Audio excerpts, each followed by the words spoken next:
ఏపీలో జనసేన టీడీపీ పొత్తుల్లో భాగంగా నిన్న అధినాయకులు పవన్ కళ్యాణ్ అలాగే టీడీపీ నారా చంద్రబాబు ఇద్దరు కూడా నిన్న 94 సీట్లు టీడీపీకి ప్రకటిస్తే 5 స్థానాలు అయితే జనసేన ప్రకటించిన పరిస్థితి ప్రధానంగా ఉంది. మొత్తం వారాలుగా చూసుకుంటే జనసేన టీడీపీ అభ్యర్థులను ప్రకటించడంతో అందరూ కూడా ఒక పక్కన జనసేన టీడీపీ నాయకులు కూడా మరో పక్కన అందరూ కూడా కలిసి ముందుకెళ్తున్న పరిస్థితి మరో పక్కన ఉంటే కొన్ని పక్కన అయితే అసంతృప్తి అయితే ప్రధానంగా ఉంది.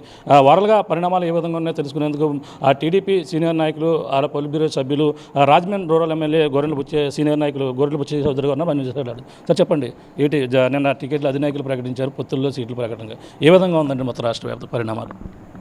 పొత్తుల్లో భాగంగా తెలుగుదేశం పార్టీయే కొంత త్యాగాలు చేసిన పరిస్థితిలో వచ్చింది. ఎందుకంటే తెలుగుదేశానికి 175 అసెంబ్లీ సెగ్మెంట్లోనూ పార్లమెంటు స్థాయిలో కూడా నాయకత్వం ఉంది, సిబ్బంది ఉన్నారు, కార్యకర్తల బలం ఉంది. నాయకత్వం కూడా గట్టిగా పనిచేస్తూ ఉన్నారు. గత ఎన్నికల ఓడిపోయిన దగ్గర నుంచి కూడా ప్రతి కార్యకర్త నాయకుడు పనిచేస్తూ ఉన్నారు. టికెట్లు ఆశించడం సహజం, అడగడం సహజం. అయితే ఇప్పుడు ఎప్పుడైతే జనసేనతో పొత్తు కుదిరిందో కొన్ని సీట్లు వారికి కూడా ఇవ్వాల్సిన పరిస్థితి ఉంది. ఎందుకంటే మిత్రధర్మంగా ఏ పార్టీ కలిసినా వారికి కొన్ని సీట్లు ఇవ్వటం, అక్కడ కొంత తెలుగుదేశానికి సంబంధించిన నాయకులు కొంచెం ఇబ్బంది కావడం సహజం. దాంట్లో దాదాపుగా 24 సీట్లు జనసేనకి ఇవ్వడం జరిగింది. అక్కడ 24 సీట్లు కూడా సర్దుబాటు చేయాల్సిన పరిస్థితి చంద్రబాబు గారికి ఉంది. దానిలో కూడా పిలిచి మాట్లాడుతూ ఉన్నారు. ప్రత్యామ్నాయం ఎలాగ చేద్దారు, ఎలాగ వారికి అవకాశం కల్పిద్దామని ఆలోచనలో వాళ్ళు ఉన్నారు.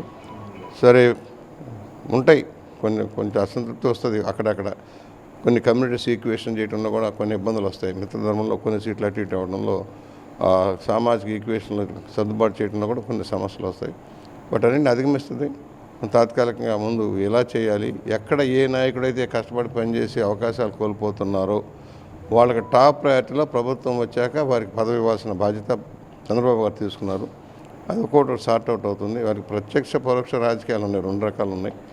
ఎక్కడెక్కడ సీనియర్లు ఉన్నారు, కొంతమంది అసలు ఎమ్మెల్యే కాకుండానే బయట ఉండి పార్టీ కోసం అంకితభావంతో పనిచేసిన వాళ్ళు వివిధ సామాజిక వర్గాల్లో వివిధ ప్రాంతాల్లో ఉన్నారు. మేము కూడా మొదటి నుంచి ఏం చెబుతున్నామంటే అలాంటి నాయకుని గుర్తుపెట్టుకోండి, గమనించుకోండి. అధికారం వచ్చేటప్పటికి బావిలో కప్పల్లాగా చాలామంది వస్తారు. ఇప్పుడు రికార్డ్ చేసుకొని ఎవరైతే ఆర్థికంగాను శారీరకంగాను కష్టపడి పార్టీని నిలబెట్టారో, బాధితులు అయ్యారో వాళ్ళందరినీ కూడా టాప్ ప్రయారిటీలో మనం చేయాలనేది నా ఉద్దేశం. అదే బాబు గారికి కూడా చెప్పాను. ఆ విధంగా వర్కౌట్ చేస్తారని నేను నమ్ముతున్నాం.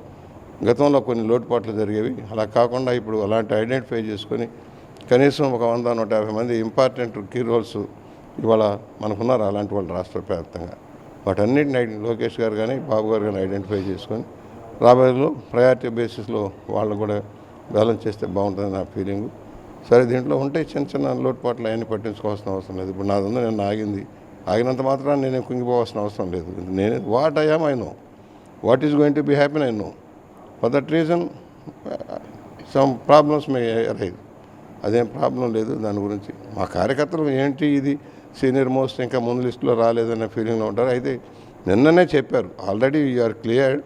అవతల వాళ్ళు కొంత సర్దుబాటు చేసుకోవడం ఆలస్యం అవుతుంది. దాన్ని కొంచెం సర్దుబాటు చేసుకొని ఇదాకా వాళ్ళు టైం అడిగారు. అంటే మొదటి లిస్టులో సీనియర్లు కావచ్చు, ఎవరైతే వైసీపీ నుంచి వచ్చినటువంటి ఎమ్మెల్యేలు కావచ్చు, ఆ స్థానం లేదంటూ మొదటి సీట్లో రావకపోవడం కొంచెం అసంతృప్తి ఉందంటే అంటున్నారు. ఎలా చూడాలని మీ పేరు కూడా మొదటి లిస్టులో రాకపోవడం? సరే, నేను 42 సంవత్సరాలు ఎన్నో ఆటుపోట్లు ఎదుర్కొన్నా, గౌరవాలు పొందాను, అవమానాలు పొందాను. ఐ డోంట్ బాదర్ ఫర్ అన్నిటికీ అతీతం. నాకు పార్టీ శ్రేయస్సు ముఖ్యం.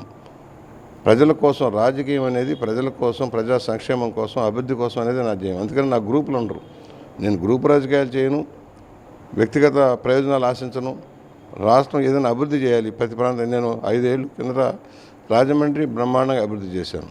4 సార్లు ఎమ్మెల్యేగా ఒక బ్రాండ్ ఇమేజ్ కల్పించాను. మరలా 14లో అనుకోని పరిస్థితుల్లో నన్ను రూరల్ నియోజకవర్గంలో పోటీ చేయాల్సి వచ్చింది. అందరూ హక్కును చేర్చుకున్నారు. అందరూ ఓడిపోతారు అనుకున్న రోజున 20,000 పైచలకు మెజార్టీతో నేను గెలిపించారు. అభివృద్ధి బాగా చేశాను 5 ఏళ్ళు. మళ్ళీ కావాలని కోరుకున్నారు, మళ్ళీ అక్కడే పెట్టారు. 19లో కూడా ఇంత కష్టకాలం నన్ను గెలిపించారు. 6 సార్లు గెలిచాను. డబ్బుతోటో ధనంతోటో కులబలం కాదు, అందరి సహకారం, ప్రజా సంక్షేమం కోసం పనిచేస్తానని ఆ సహకారంతో గెలిచాను. రేపు దానికి కట్టుబడి నేను పనిచేస్తాను. ఒకటే చెబుతున్నాను, నేను ఎక్కడున్నా అభివృద్ధి నా ధ్యేయం. ప్రతి గ్రామాన్ని, ప్రతి పేటని సామాన్య జనాలకు అందుబాటులో ఉండి పనిచేయడం నా లక్ష్యం. ఏజ్ ఫ్యాక్టర్ కూడా కాదు. నాయకులు ఉన్నారు, అనేక మంది నాయకులు ఉన్నారు, త్యాగాలు చేస్తున్నారు. వాళ్ళందరికీ కూడా న్యాయం చేయాలి. పార్టీని నమ్ముకున్న కార్యకర్తగా న్యాయం చేయాల్సిన అవసరం ఉంది. ఇది నాదే కాదు, రాష్ట్ర వ్యాప్తంగా చేయాలి. దానికోసం నేను పార్టీలో అంతర్గతంగా కూడా పోరాటం చేస్తూనే ఉంటాను. దాంట్లో తగ్గేది లేదు. కార్యకర్తలకు న్యాయం చేయాలనే భావనలో నేను ఎప్పుడూ కృషి చేస్తాను. నాకు చేతనంత చేశాం. అవకాశాలు తక్కువ ఉన్న పరిధిలో చేశాను. కొన్ని వేల మందికి ఉపాధి కల్పించగలిగాను, ఉద్యోగాలు ఇవ్వగలిగాను. ఇవాళ ఈ ప్రభుత్వాలు విధానాల్లో మార్పు రావడం వల్ల కొన్ని ఇబ్బందులు ఉన్నాయి. అవన్నీ కూడా మనం సార్ట్అవుట్ చేద్దాం. అదే ప్రధానంగా చూసుకుంటే రాజమండ్రి రూరల్లో మొదటగా జనసేన అన్నారు, తర్వాత టీడీపీ మీరు కూడా అనుకున్నది సాధించారని ప్రధానంగా చెప్పవచ్చు. కానీ ఈ పరిణామాలు చూసుకుంటే ముద్దులతో ఏ విధంగా ముందుకెళ్తారు? బృందం కొంతమంది జనసేన అసంతృప్తితో ఉన్నటువంటి పరిస్థితి ఉంది. అవన్నీ కూడా డిస్టర్బెన్స్ పొత్తు ధర్మాన్ని మర్చారనుకోవాలి. ఇవాళ రకరకాలుగా కార్యకర్తల్లో ఉండదు. ఇప్పుడు రాజానగరం స్ట్రాంగ్ తెలుగుదేశం త్యాగం చేసిందా పార్టీ? కార్యకర్తలు త్యాగం చేశారు కదా. ఇవాళ ఎక్కడిచ్చినా పార్టీ త్యాగం చేస్తుంది. ఇప్పుడు నన్ను అడిగారు నా సీటు, నేను మొదటి నుంచి ఒకటే మాట చెప్పాను, పార్టీ అధినాయకత్వాలు అనౌన్స్ చేసేదాకా ఇది నాది అని చెప్పుకోవడం మంచిది కాదు. ఇప్పుడు ఐఎమ్ సిట్టింగ్ ఎమ్మెల్యేగా నాకు రైట్ ఉంది. ఇస్తానని చెప్పారు కనుక, నేను పొలిట్ బ్యూరో మెంబర్ని కనుక, పార్టీ కోసం ఫైటర్ని కనుక నాకు ఇస్తారని నమ్మకం ఉంది, ఇవ్వాల్సిన బాధ్యత ఉంది. అయినా కూడా నేను ఏమన్నాను, పార్టీ అధినాయకత్వం నిర్ణయించేదాకా నేను మాట్లాడను. నేను అనౌన్స్ చేసుకోలేదుగా, నేను చేసుకోగలను. నాదే సీటు, నేను ఇక్కడ జెండా బాతాను, నేను ఇక్కడే ఉంటాను, ఇక్కడే పనిచేస్తాను చెప్పగల శక్తి ఉంది. చెప్పలేదు నేను అలా. నేను క్రమశిక్షణ గల నాయకుడిని, పార్టీకి బాధ్యతలు తెలిసిన వాడిని కనుక బాధ్యతాయుతంగా ప్రవర్తించాం. సరే, ఇవాళ కూడా నేనేం ఎవరిని సీట్ల కోసం దేబరించి పాకులాడి రికమెండ్ చేసుకోవడం అవసరం లేదు. నాకు గాడ్ ఫాదర్స్ లేరు. నేనే అనేక మందికి అవకాశం కల్పించిన వాడిని. అయినా కూడా నేను ఎక్కడా కూడా ఎవరిని ప్రాధేయపడలేదు, ఎవరిని నా సీట్ సంగతి ఏంటని తేల్చమని అడగలేదు. లోటుపాట్లు ఉన్నాయి, వాళ్ళు చూసుకుంటారు పెద్దలు. ఏనాడు కూడా నేను సీటు కోసం 1982 నుంచి నేటి దాకా సీటు కోసం మరో గడప దొక్కి అడిగిన పాపాన పోలేదు. పార్టీ అధినాయకత్వం పిలిచి బీఫారం ఇస్తుంది, గెలుస్తున్నాం, వెళ్తున్నాం, సేవ చేస్తున్నాం. కందులు దుర్గేష్ నిర్దవరద వెళ్ళాలని అనేది సూచించారని చెప్పేసి ఆయన స్వయంగా ఒప్పుకున్నారు. ఈ నేపథ్యంలో జనసేన కింద కేడర్ కొంచెం అసంతృప్తితో ఉన్నారు. వాళ్ళందరినీ కూడా ఏ విధంగా కలుపుకుని రాజమండ్రి రోడ్లో ఏ విధంగా వెళ్తారు? అందరం కలుపుకొని వెళ్తాం, అందరం కలిసి వెళ్తాం. ఉంటే తాత్కాలికంగా వాళ్ళ ఇబ్బందులు ఉంటాయి, వాళ్ళు చెప్పారు, ఆల్టర్నేటివ్ చెప్పారు. ఆయన వెళ్ళదలిస్తే రాజానగరం వెళ్ళి ఉండొచ్చు, లేకపోతే ఇప్పుడు నదుబోలు అంటున్నారు. నాకైతే తెలియదు, ఏం జరిగిందో నాకు తెలియదు. నా వరకు ఏంటంటే క్లారిటీ మీది ఆల్రెడీ క్లియర్. వాళ్ళు అడిగారు, తాత్కాలికంగా మేము దాన్ని ఫస్ట్ లిస్ట్లో అనౌన్స్ చేయట్లేదు, మీ ఇబ్బందే, దానివల్ల ఒక సీనియర్ మోస్ట్ నాయకుడికి న్యాయం జరిగినట్టు కాదు అనే ఫైనల్లో నాకు చెప్పారు. సరే, నేను కూడా సర్దుకున్నాను. దాని గురించి పెద్ద నేను కూడా ఏమైనా కామెంట్ చేశాను, మాట్లాడాను, వెంటనే రియాక్ట్ అవ్వచ్చు, రియాక్ట్ కాదు. సరే, వాళ్ళ కేటర్ని వాళ్ళు చూసుకుంటారు. నా వరకు ఏంటంటే పార్టీలో అన్ని వర్గాలు ఉన్నారు. నాకు పార్టీలో కులంతో ప్రమాణం లేదు. కులంతో అయితే నేను ఎన్నిసార్లు గెలవను, కులంతో గెలవాలి. అన్ని సామాజిక వర్గాలు గెలిపిస్తున్నాయి, వాళ్ళతో పాటు ఉంటాను. రేపు అందరూ కలుపుతారు. జనసేన నాయకులను కూడా కలుపుకొని వెళ్తాం, కలిసే పని చేయమనేది రాష్ట్ర వ్యాప్తంగా. ఎవరైనా అక్కడ నష్టం చెందిన రాష్ట్ర వ్యాప్త ప్రయోజనాల కోసం, రాష్ట్రాన్ని బాగు చేయడం కోసం అందరూ కలిసి వెళ్ళమనేది పార్టీ లక్ష్యం. ఒక అడుగు వెనక్కి తగ్గినా అందరిని కలుపుకొని వెళ్ళడమే లక్ష్యంగా పనిచేస్తాం. అంటే పవన్ కళ్యాణ్కి అనుకున్న స్థానాలు ఇవ్వలేదు, జనసేనకి కనీసం పావువంతు సీట్లు కూడా ఇవ్వకుండా అవమానించారంటూ వైసీపీ నాయకులు చెల్లిపోయిన వేణు కావచ్చు వీళ్ళందరూ కూడా కామెంట్ చేసిన పరిస్థితి. పనికిమాలిన చెత్త మాటల నుంచి నేను పట్టించుకోను. ఈ డ్రామాలు, హై డ్రామాలు, ఈ ఊరికే గిమ్మిక్లు చేసే వాళ్ళ గురించి నేను పట్టించుకోను. పార్టీ ఇష్టం.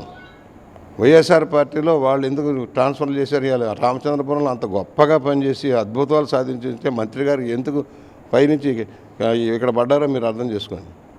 అంత అభివృద్ధి చేస్తుంటే సామాజిక వర్గాన్ని న్యాయం చేసి ఆ సామాజిక వర్గం ఎందుకు వ్యతిరేకించింది? అవన్నీ అనవసరం. పార్టీ ఒక నిర్ణయం చేసింది, దాంట్లో పొత్తుల వల్ల ఎవరిని గెలుగుతారు? పవన్ కళ్యాణ్ గారు చెప్పారు మన విషయాలు. గత ఎన్నికల్లో వచ్చిన ఓట్ల శాతం, సీట్ల శాతం అని కూడా దృష్టిలో పెట్టుకొని ముందు అధికారంలోకి వెళ్ళాలి, మనం కూడా అడుగు పెట్టాలి, అసెంబ్లీలో మన బాణి వినిపించాలి.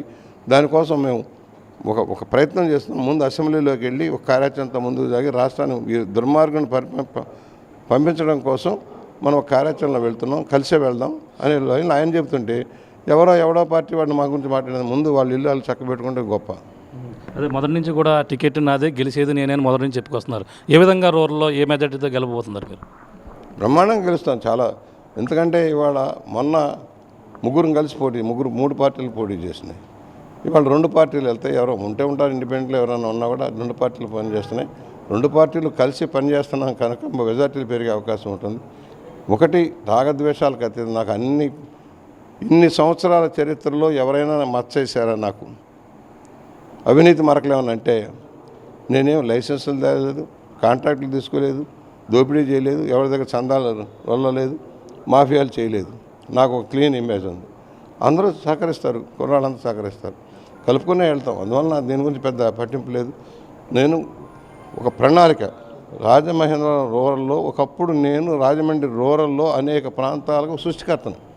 ఎవరేమనుకున్నా ధవళేశ్వరంలో ఎర్రకొండ కావచ్చు, ఒక రాఘవేంద్ర నగర్ కావచ్చు, ఒక బుచ్చినగర్ కావచ్చు, ఒక సంతోష్ నగర్, ఒక భవానీపురం, ఒక చెంచుకోలని, ఒక శాటిలైట్ సిటీ లాంటివన్నీ బుచ్చి చౌదరి సృష్టిలో వచ్చినాయి. రాజమహేంద్రవరంలో వాటర్ స్కీమ్ దగ్గర నుంచి గోదావరి గట్టును మొత్తం పరివాహక ప్రాంతాన్ని డెవలప్మెంట్ చేయడంలో కానీ, రోడ్లు వైశాలం చేయడంలో కానీ అనేక ఉన్నాయి. చెప్పుకుంటే చాంతాడంత అయిపోతుంది నేను చెప్పుకుంటే. ఒక అందరికి అధికారులకు తెలుసు, అందరికీ తెలుసు. అభివృద్ధి ధ్యేయంగా పనిచేసిన బుచ్చే అనేది రేపు రూరల్ మండలం ఏం చేయాలో నాకు తెలుసు. ఆమె పూర్తి నాలెడ్జ్ ఉంది. 5 సంవత్సరాలు, ఈ 5 సంవత్సరాలు కూడా అధికారం ఉంటే ఇంకో రకంగా ఉండేది. మా వాళ్ళు నాకు అధికారం అప్పచెప్పినా చేయలేకపోయాం. ఎందుకు చేయలేదంటే ఒక అస్వదృష్టితోటి ప్రభుత్వం అసలు అభివృద్ధి లేదు. నా దగ్గర ఏమిటి, వాళ్ళు ఎమ్మెల్యేలే ఏడ్చిపోతూ ఉన్నారు ఎక్కడ అభివృద్ధి లేకుండా పోయిందని. అభివృద్ధి లేకుండా పోయింది. నేను ప్రణాళిక రహదారుల్లో కానీ హౌసింగ్లో కానీ జరిగిన తప్పులన్నీ కూడా సరి చేసుకుంటూ ప్రతి ఒక్క ఉపాధి కలిపే లక్షణం కోసం పనిచేస్తాం. ఆ వైపు మేము దృష్టి సారిస్తాం. Thank you sir, congrats, all the best sir.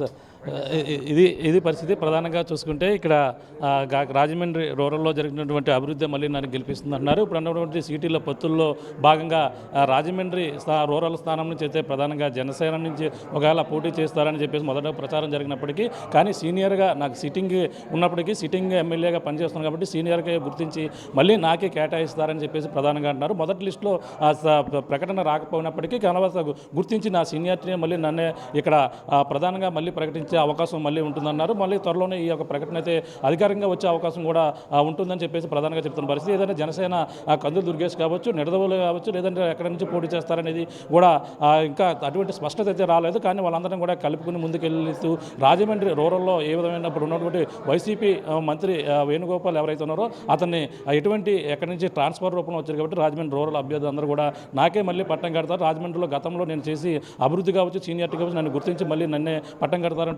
ఏది ఏమైనా అందరినీ కలుపుకుంటూ మళ్ళీ రాజమండ్రి రూరల్లో నెగ్గేది నేనంటూ గోరంట్ల బుచ్చే చౌదరి అయితే చెప్తున్న పరిస్థితి ప్రధానంగా ఉంది. ఇది కూడా తాజా పరిస్థితి. కెమెరా రామతో ప్రకాష్, RTV, రాజమండ్రి రూరల్ నుంచి.